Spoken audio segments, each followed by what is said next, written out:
Testing 1, 2, 3, 4. Testing. You got it?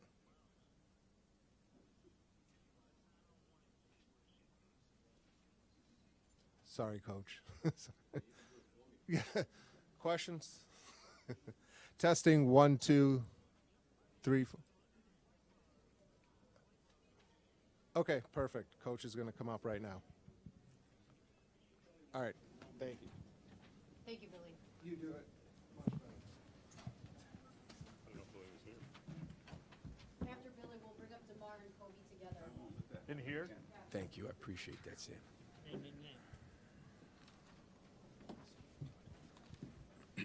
Billy, obviously, Kobe's stats jump off the box score, but to me, like the relentlessness that he and Io attacked the paint with was really kind of the storyline of the game. Did you see it that way?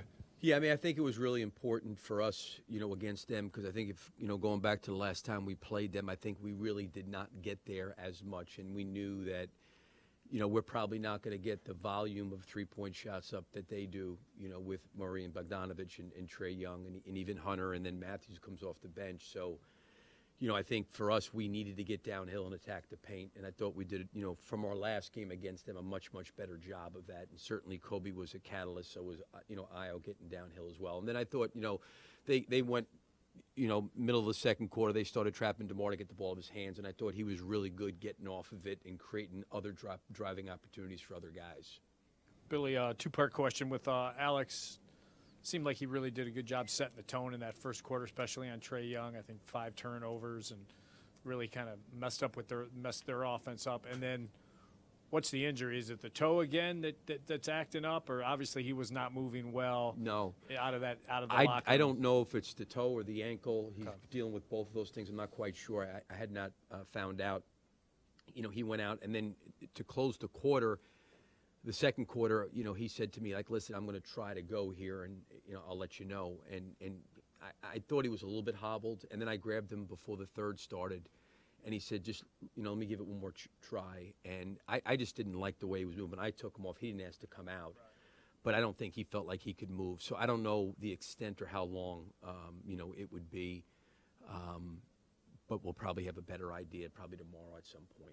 First quarter, what he did against Trae? Yeah, I mean, listen, with those three guys out there, Bogdanovich and Trae and, and obviously Murray, they're hard because they shoot threes and they play off the bounce. And Bogdanovich is unique because he can really get it off quick, and he shoots it like when guys are on top of him, and he had it going there in the second quarter. So it's not even so much with those three guys, the shooting but they can really play off the dribble and play and pick and roll. And that's why I thought, to your point, Alex kind of set the tone where he got through and under and around and kind of disrupted a little bit, because for a good part of the game, I thought we took a lot of Capella's rolls away. I thought in the second quarter we probably got a little bit tired there. We had some guys on some extended minutes, and I didn't think we covered the rim as well in the second quarter. And Trae got downhill, so did Murray, and they started to find some stuff at the rim. I thought in the third quarter, once we settled, we did a much better job at the point of the screen and then being a little bit disruptive on the backside.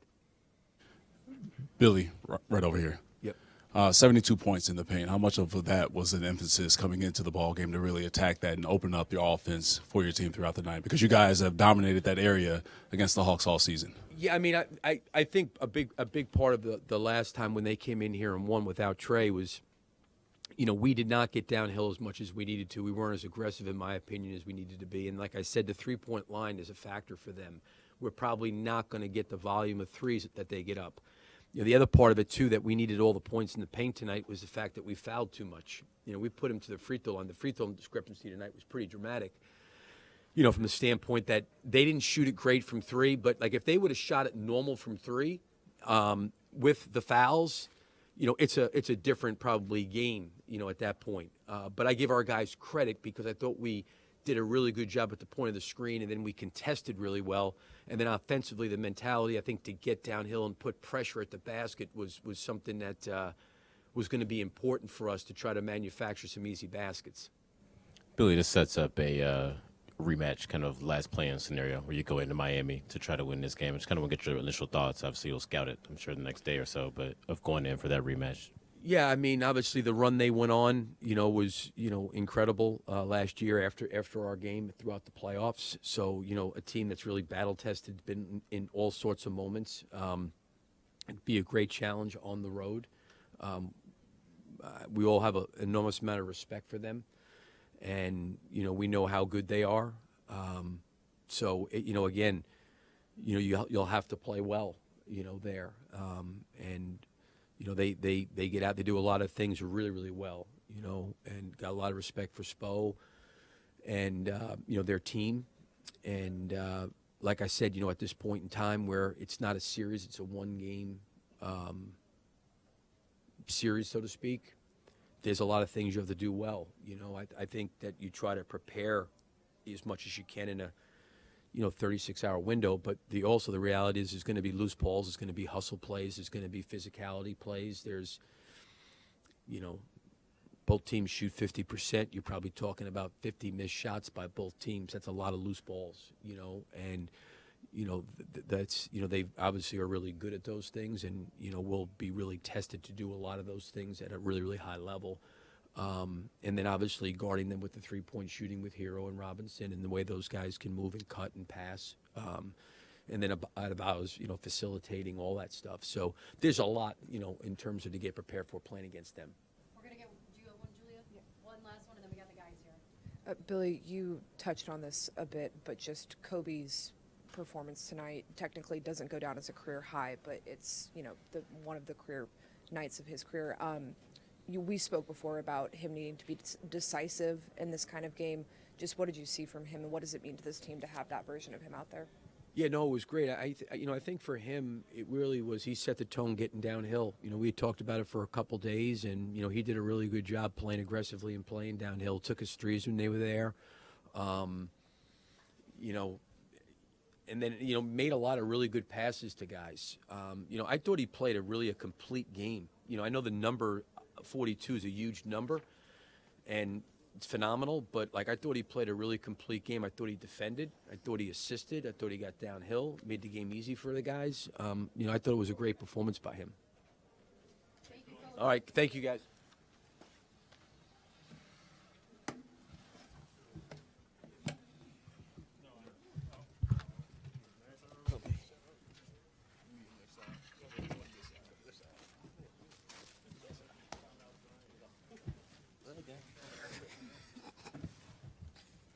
Whenever you're ready.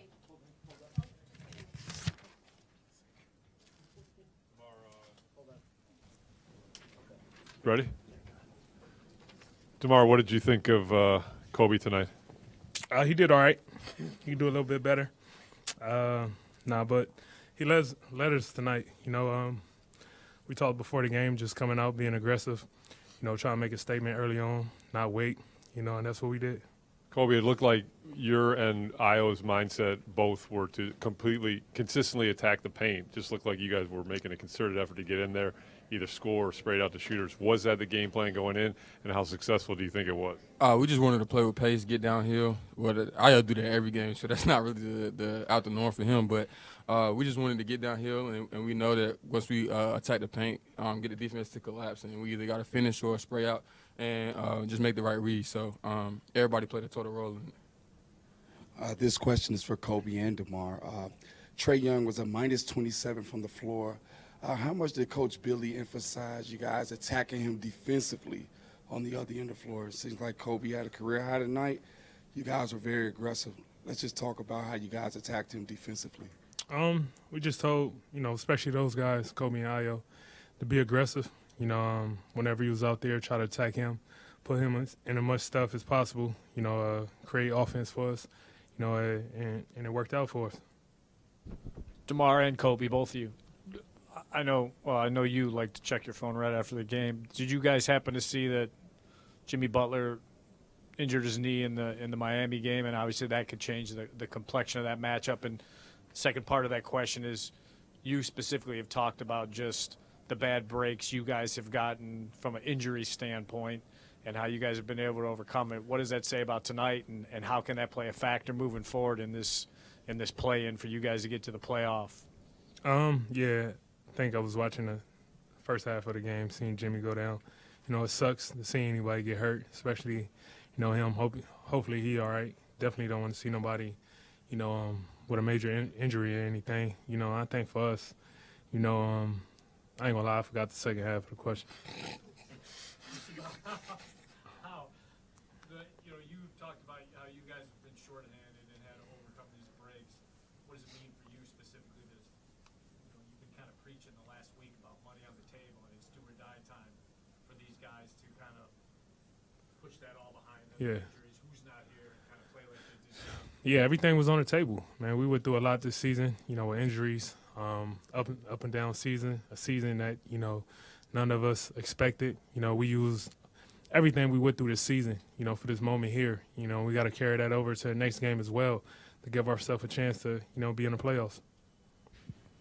Kobe, you've spoken.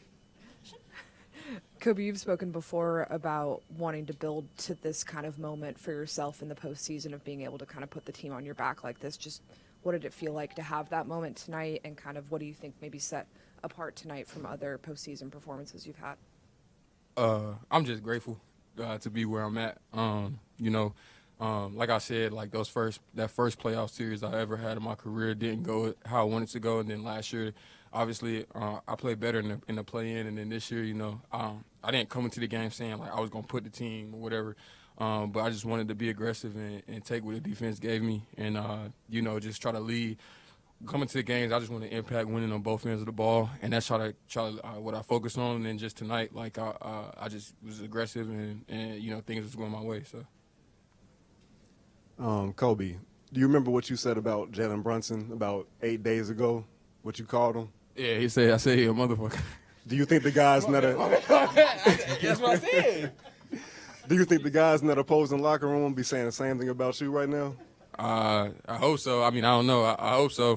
But like I said, I'm just grateful. So I don't know what they saying, but I hope so. Jamal. You got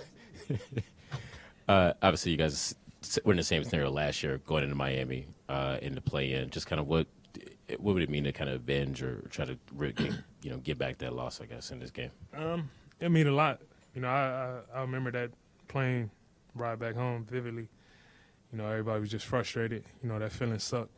You know, I know for me that was one thing that's on my mind. You know, once I realized we was going back to Miami, it's not to have that same feeling.